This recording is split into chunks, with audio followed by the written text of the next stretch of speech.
Hi friends, welcome to Sindhuja Vaishu kitchen. இன்றைக்கி நம்ம பார்க்க போகிறது நல்ல காரசாரமான வெங்காய சட்னி தாங்க பார்க்க போகிறோம்.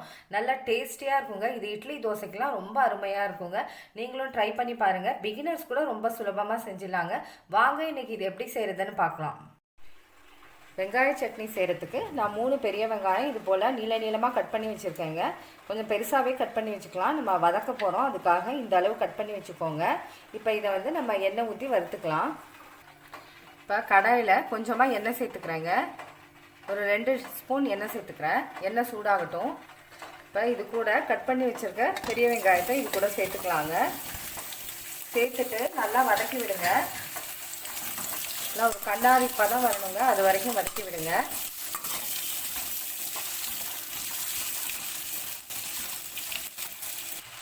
இந்த அளவு வதக்கிக்கோங்க. இப்போ இது கூட ஒரு தக்காளியை கட் பண்ணி வச்சுருக்கேங்க, அதை சேர்த்துக்கிறேன். அதையும் நல்லா வதக்கிக்கோங்க. தக்காளியும் நல்லா வதங்கணும்.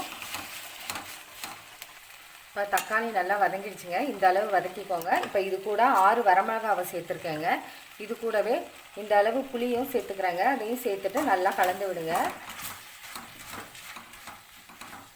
இப்போ இந்த அளவு கலந்தாச்சுங்க. இப்போ இதை ஸ்டவ் ஆஃப் பண்ணிவிட்டு நல்லா ஆற வச்சுக்கலாங்க. ஆற வச்சுட்டு மிக்ஸி ஜாரில் சேர்த்து அரைச்சிக்கலாம். நல்லா ஆறணும். இப்போ நல்லா ஆறிடுச்சுங்க. இப்போ நான் மிக்ஸி ஜாரில் சேர்த்துட்டேன். இதுக்கு ஒரு 1/2 ஸ்பூன் உப்பு சேர்த்துக்கிறேன்.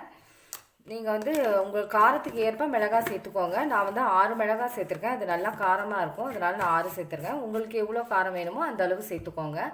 இப்போ இதை அரைச்சிட்டு உங்களுக்கு காமிக்கிறேன். இப்போ அரைச்சாச்சுங்க. இப்போ இதை ஒரு பவுலுக்கு மாற்றிக்கலாம். இந்த அளவு அரைச்சி வச்சுக்கோங்க. இப்போ ஒரு பவுலுக்கு மாற்றியாச்சுங்க. இப்போ இதுக்கு தாளிச்சிக்கலாம். இப்போ கொஞ்சமாக எண்ணெய் சேர்த்து கடுகு, உளுந்து, கருவேப்பிலெல்லாம் சேர்த்து தாளிப்பு கொடுத்துக்கலாங்க. அவ்வளோதாங்க, சூப்பராக ரெடி ஆகிடுச்சுங்க.